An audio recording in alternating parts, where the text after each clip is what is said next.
یک محصول اختصاصی برای درمان عفونت‌ها در کودکان. به صورت ساشه هست با ماده مؤثره پروبیوتیک استرپتوکوکوس سالیواروس کی12.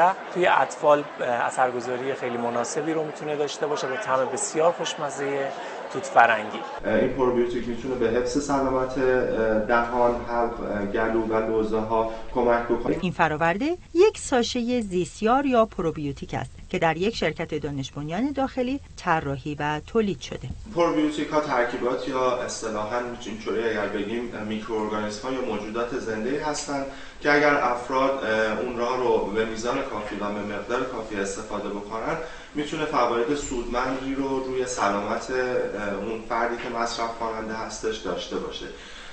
پروبیوتیک ها هیچ محدودیت یا منع مصرف برای هیچ رنج سنی ندارن.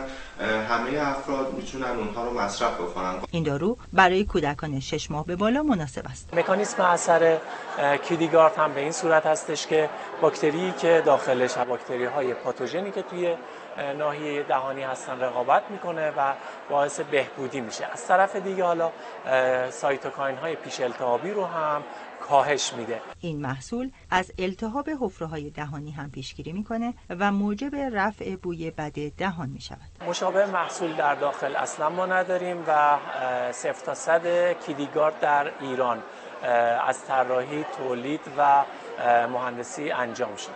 این محصول به تازگی تجاری سازی شده و برای درمان عفونت‌های کودکان با تجویز پزشک 1 تا 2 بار در روز قابل استفاده است. سلطانیان، خبرگزاری صدا و سیما.